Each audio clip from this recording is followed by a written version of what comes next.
Welcome to One Little Spice, the Disney food podcast that isn't afraid to send you into the taste lab.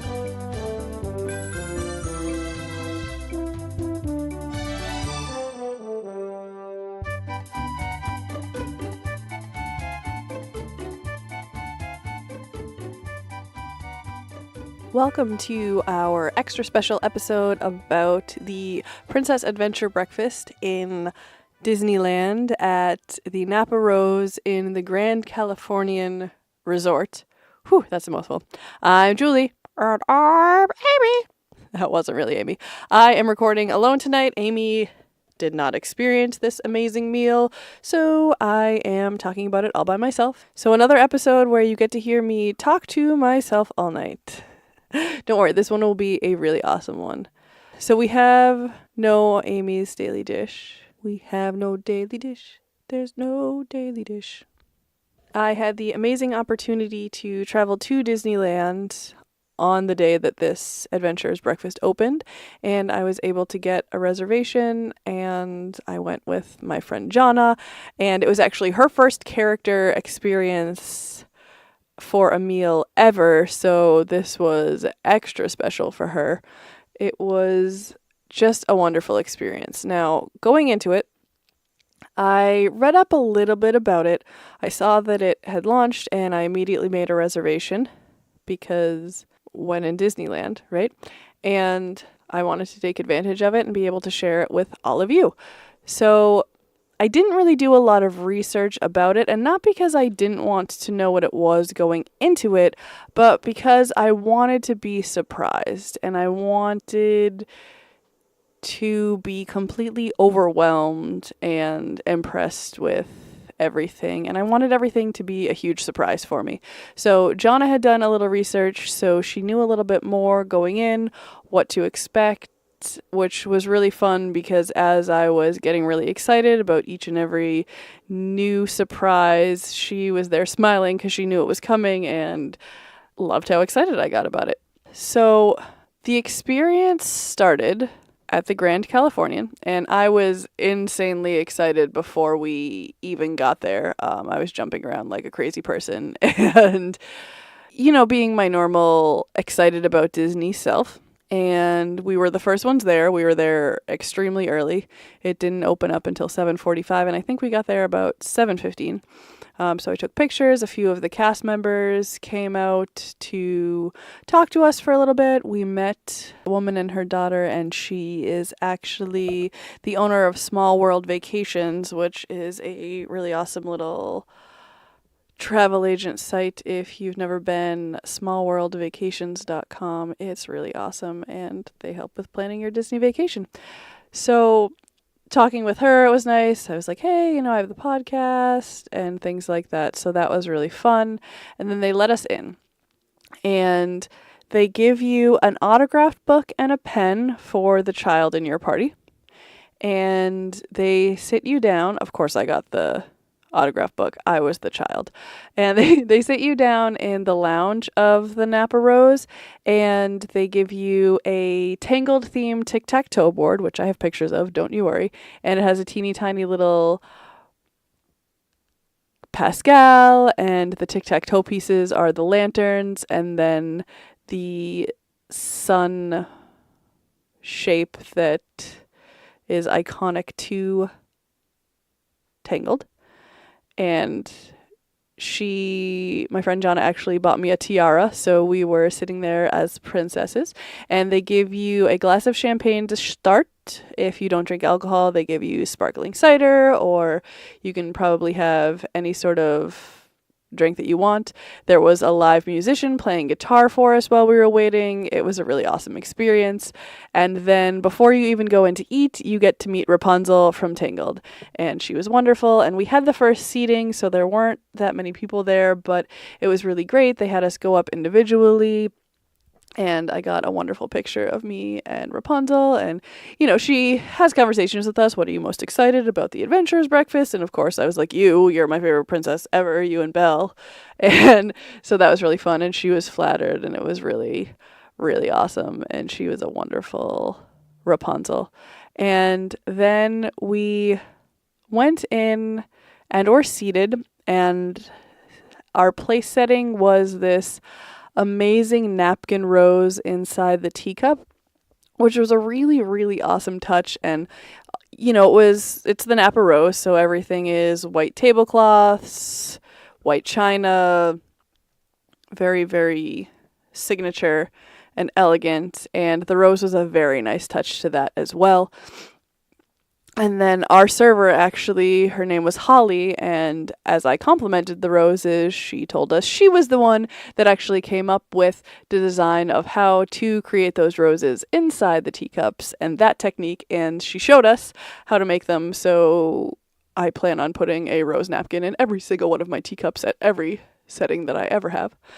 They started by showing us the morning libations, which were some alcoholic beverages as well as non-alcoholic beverages. On the alcoholic beverage side, there was the Royal Fizz, which was Bombay Sapphire East Gin, Kochi Americano, Dolan Blanc, Egg White, and a Brut Rosé. Then next is the Forgotten Wand and Forgetting Magic Words, which was Pear Bay Coconut Rum, Domaine du Canton Ginger, pineapple juice, lime juice, strawberry puree, passion fruit syrup, and vernum syrup. The Still Royal After Midnight Mimosa was Kettle One Orange Vodka, Massenes Creme de Pêche, pomegranate, tangerine, Brut Sparkling Wine. The Kings Can Be Fancy Too was Knob Creek Bourbon, Luxardo Maraschino, which is, those fancy maraschino cherries that Amy talks about. Luxardo Maraschino. Honey, grapefruit peel, and bitters. The Cajun Mary is their take on the Bloody Mary, which was Kettle One vodka, lemon juice, Worcestershire, Cajun Mary mix, shrimp, and tamalive garnish. Now, these are all based on princesses, so the Still Royal After Midnight is obviously Cinderella. The Cajun Mary was Tiana. The Awakening Beauty is the next drink. That is Sleeping Beauty, of course. This was the one that I actually tried. I asked Holly what her recommendation would be as far as visually. I mentioned that we have the podcast and I wanted to get some really cool pictures, and this one was actually really awesome. So it's Kettle One Citron, X-Fusion Passion Fruit, Combière, strawberry puree, lemon juice, and sparkling water. This one came separated with blue and pink, and when you swirled it together, it made purple. So it was a really awesome drink. First off, because it was absolutely delicious, but the wow factor visually was really cool too.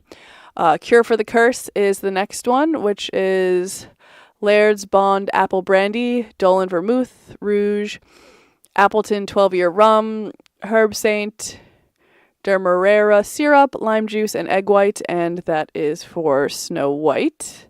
And Bubblingly Fragrant is Sugar Cube, Lavender Bitters, Peychaud's Bitters, Grapefruit Bitters, Limoncello, Luxardo Maraschino, Demano Chandon, Brut Rosé. And then the King's Coffee, because you can't have a breakfast or a brunch without coffee. And it was Christian Drouin's Calvados, Oban 14-Year Scotch, Liqueur 43, St. Elizabeth Allspice, hot coffee, whipped cream, and fresh nutmeg. And then the Royal Morning Libations that are non-alcoholic are the Finding My Way Home, which was lime juice, honey, tangerine juice, and apple cider. The Fearless Guardian, which is dragon fruit juice, strawberry puree, lemon juice, and stevia syrup. Colors of the Wind, which was lemon juice, orange juice, passion fruit juice, pineapple juice, ginger beer, and apple cider.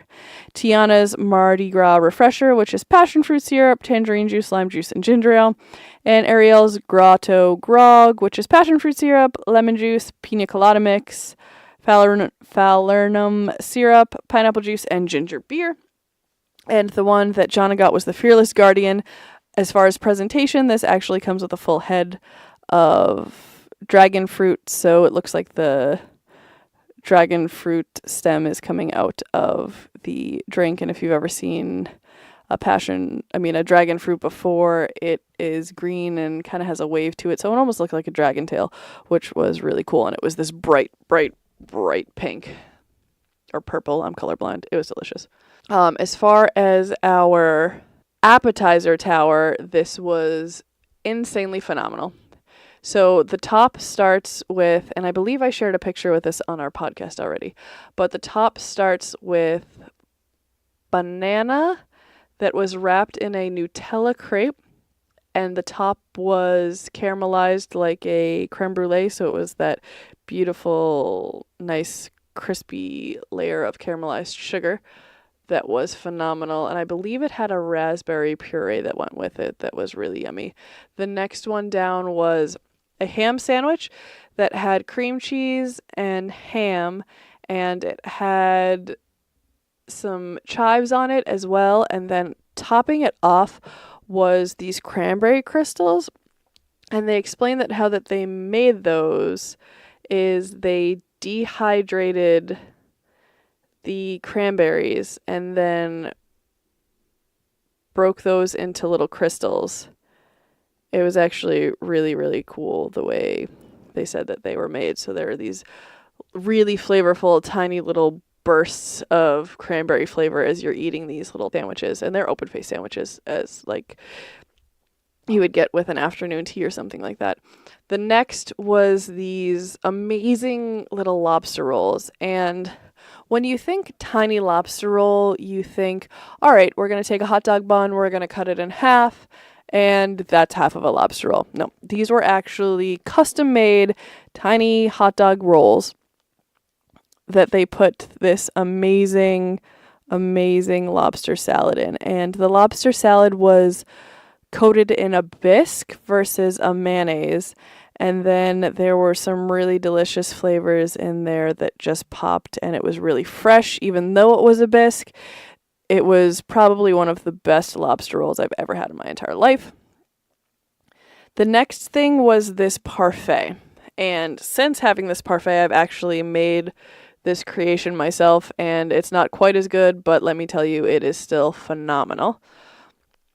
So this parfait starts with kiwi on the bottom, and then the middle layer, instead of being a yogurt for the parfait, it was actually chia seeds mixed with coconut milk. Oh my goodness, it was so fresh and so delicious. And then on top, there was some mango and shredded coconut and an edible flower, and it was just a beautiful presentation and insanely delicious. And then, last but not least, on our appetizer tray was Tiana's beignets, and they were adorable bite-sized beignets, and they were probably the best beignets I've ever had in my entire life. They were so delicious. But yeah, on the lobster roll, there was chives and a little extra drizzle of the bisque on top, and there were some onions in there. It was just probably, out of all the appetizers, that was my absolute favorite. Second would probably be the banana wrapped in the Nutella crepe. I really expected that to taste too much like Nutella, because sometimes when Nutella is in the title of something, it's very Nutella heavy. This was not at all. It was absolutely perfect. And then third, of course, was the parfait. They brought a basket of pastries to the table. If you've ever had a lobster tail, not an actual lobster tail, but the dessert lobster tail, they basically pull and layer the pastry so it's really, really, really thin and really flaky. They did this with, it almost kind of had the flavor of a croissant, but it was much crispier and had a little sweetness to it on the inside as well. And then there was also a small serving of like this itty bitty adorable monkey bread and a delicious scone. And the most incredible lemon curd I've ever tasted in my entire life. I did not want to part with it. Then they also bring out a basket of seasoned fries with a remoulade sauce and just your basic ketchup. And holy moly, these were the most amazing seasoned fries I've ever had. And the remoulade sauce was the perfect accompaniment, not too heavy, not too light. Just the right amount of flavor to add to the spices that are already on the French fries. So delicious. I was even eating them into dessert. They were so delicious. And for the main course, it was set up buffet style. And I was a little concerned about this because it was a pretty expensive breakfast. It was definitely one of those indulgences, and I was a little skeptical about the buffet. And I got up and I was able to take pictures before anybody actually started eating any of the buffet items, and I was absolutely blown away by the presentation and the attention to detail.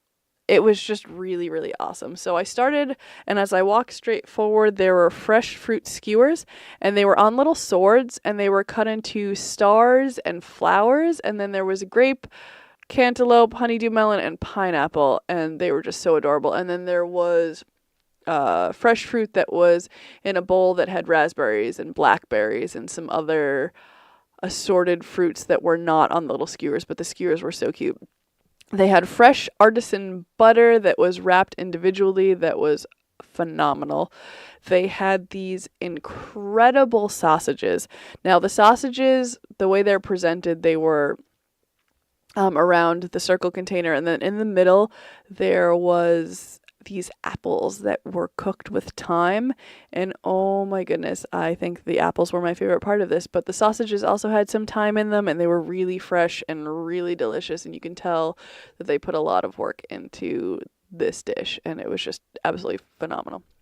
They also, of course, had bacon, and it was applewood smoked bacon, and it was cooked perfectly. It was a little bit crispy, but also a little bit chewy, just the way I like my bacon. They also had perfect scrambled eggs. That is what the description says. I tried some. They were absolutely perfect. They also had chicken and waffles. So this was a really awesome presentation. It was a Mickey waffle, and behind it was the best seasoned fried chicken I've ever had, and maple syrup, and it was just so cute. It was served on this small square plate, just big enough to fit the Mickey waffle, the chicken, and the syrup, and you just, took your individual serving and took it back to your table. And I think Amy and I talked about this on our Trails End episode, which I believe is coming out after this. I am not sure, or it might be the one that I'm editing right now, so they might come out about around the same time. But in our Trails End episode, we talk about how the country Benedict could have been served better in individual plates or ramekins, and that's exactly what they did here, and these were just absolute perfection. Then there were fresh strawberries that were ginormous and ruby red and absolutely beautiful. Then the next, which was Jana's favorite, was the braised short rib. And the short rib was phenomenal. And it was served with these delicious caramelized rings of onions and sweetie drop peppers. And my favorite addition to it was the sweetie drop peppers because, as Amy knows, and I don't know if you guys have heard, I don't know if we've talked about it before, but Amy and I love these little sweetie drop peppers. They're absolutely perfect. We put them in our salads when we're eating during the podcast, and then I also get them all the time and just eat them by themselves, and they're just this teeny tiny little pop of flavor that just added a really nice freshness to these braised short ribs. And the braised short ribs were fork tender, and the gravy was just the right consistency and flavor, and they were absolutely phenomenal. Next were these teeny tiny little pots of mac and cheese. The way they were served, they were itty bitty, but they look like tiny pots. They're probably more like, if you've ever seen a dry measure for a quarter cup, that's about the size that they were. And they came with either a garlic breadcrumb topping, which normally I'm not a breadcrumb topping on my mac and cheese kind of girl, but I absolutely had to try it because garlic breadcrumbs just sound so phenomenal. And then they did have plain ones. And then they had these really great cheeseburgers. They were barbecue beef sliders. They weren't the best cheeseburger I've ever had, but for what they were really good. And they were served with this fleur-de-lis toothpick through them. That was a really, really great presentation. So I'll give them that on presentation.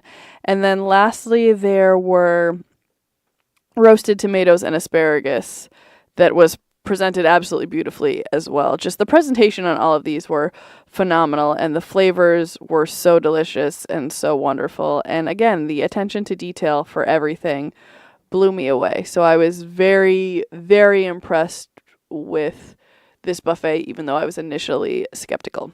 And then you eat your dinner, and it's delicious, and you get stuffed. And then the princesses that come around are, yes, there are more than just Rapunzel from Tangled. So there is Belle in her peasant outfit, which is my absolute favorite. So I was so excited to meet her because I've only ever met her in her ball gown.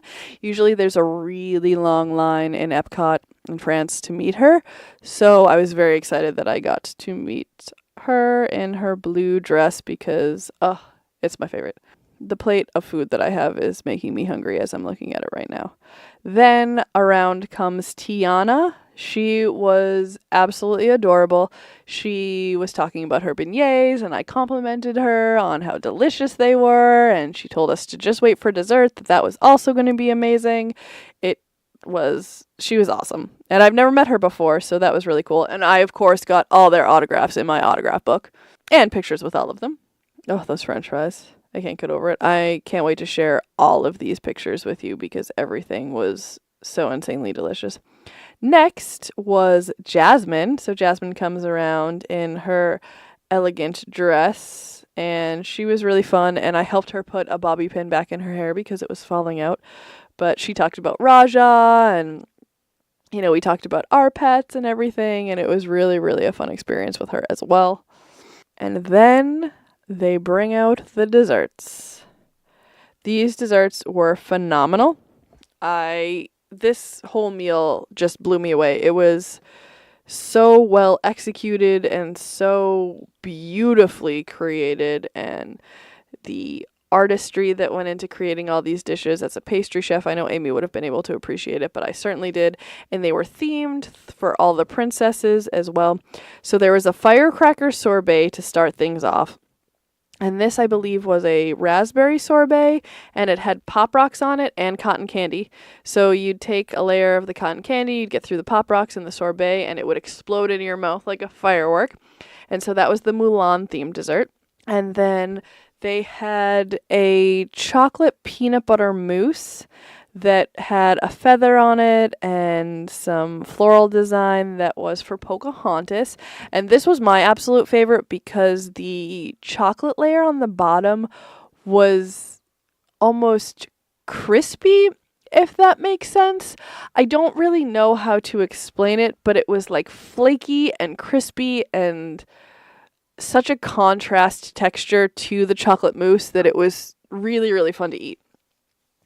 They had Ariel macaroons, which were green macarons that were shaped like seashells. And then there was the filling inside and a little pearl. So they literally looked like pearl shells opening up, oyster shells opening up with a pearl inside, which was really, really fun. Next, they had the, I believe, Sleeping Beauty dessert, which was a raspberry tart. So tart shell, tart filling, raspberries on top. And then they finished it with cake pops. So they brought you out a cake pop per person for how many people you had in your serving. So we got a Belle cake pop, which was the iconic yellow dress with a little rose on it, decorated like that. And then we also got Sleeping Beauty. So it was a pink cake pop. They were both chocolate that was dipped in pink sugar with a beautiful white flower on it and her little crown. My favorite presentation wise was definitely the macaron. I just felt like it was a tiny bit overcooked, but of the whole thing, if that's my only critique, I'll take it. And then what was really awesome is for the little girls, they came out with bags of kind of party favors at the end. And for the children in the party, they had a Princess Crown Swarovski crystal necklace. So I was able to get a picture of that, but because I am not a child, I was not allowed to keep it because I got champagne instead, which I'll take. And it comes in this really cute Mickey box. And you also get chocolates. And so they were white chocolate dipped Oreos, but they had images of Belle, Rapunzel and Ariel, and then one that had the logo of the princess, the breakfast adventures, which is really awesome. And then this really cute little drawstring bag that says Disney Princess Breakfast Adventures. So that was really awesome. And then we finished up with our meal, but we were not done. So let's count it. We've met 4 princesses already. 4. And there's more. So you go outside to have story time with Mulan. And Mulan is one of my absolute favorite Disney princesses, and this is the first time I've ever gotten to meet her, which was just so special and so wonderful. And we met her, and we sat down on her carpet, and she told us this awesome story about how she saved China, and told us about Mushu, and taught us about family and honor, and it was really, really cute. And then she asked us, some questions, and it was very interactive.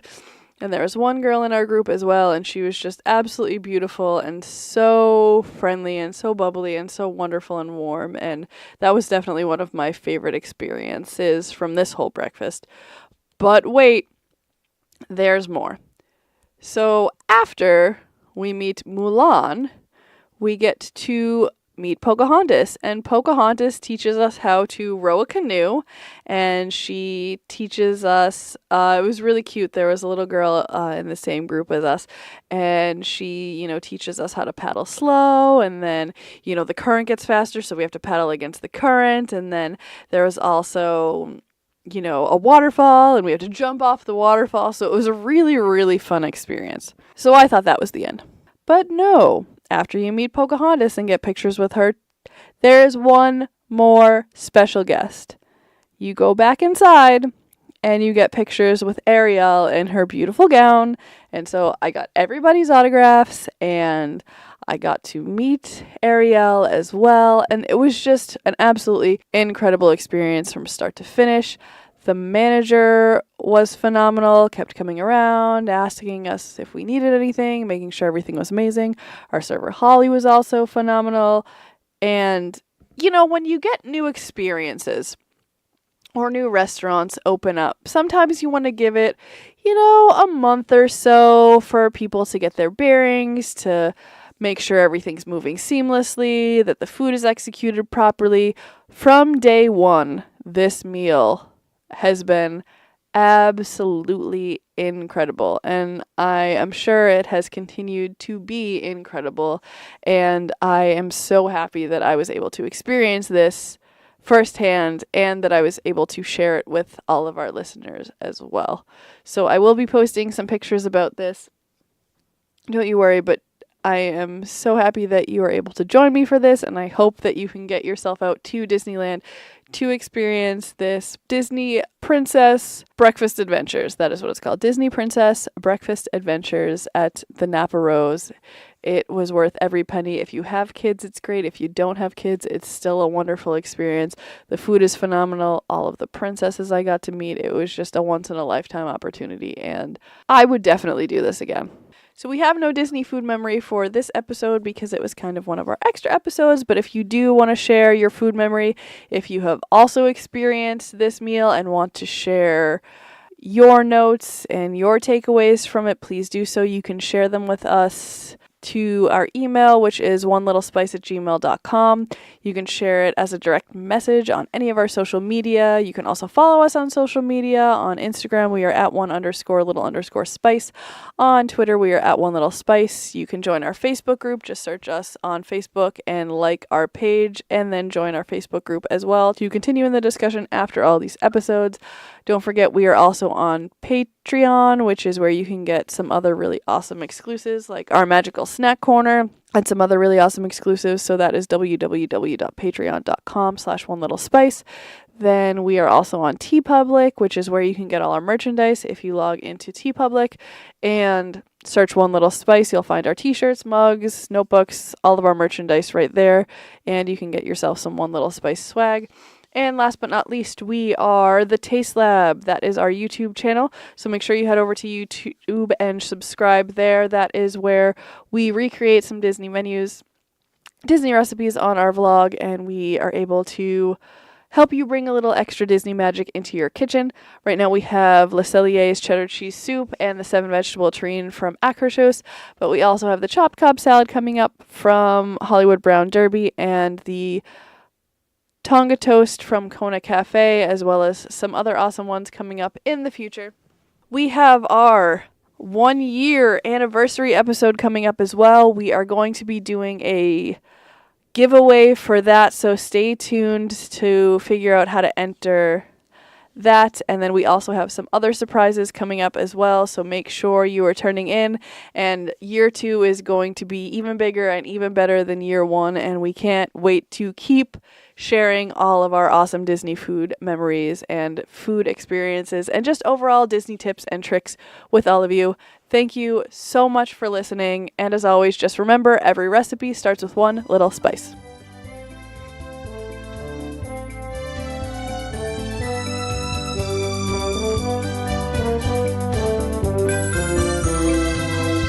Elio, etoile.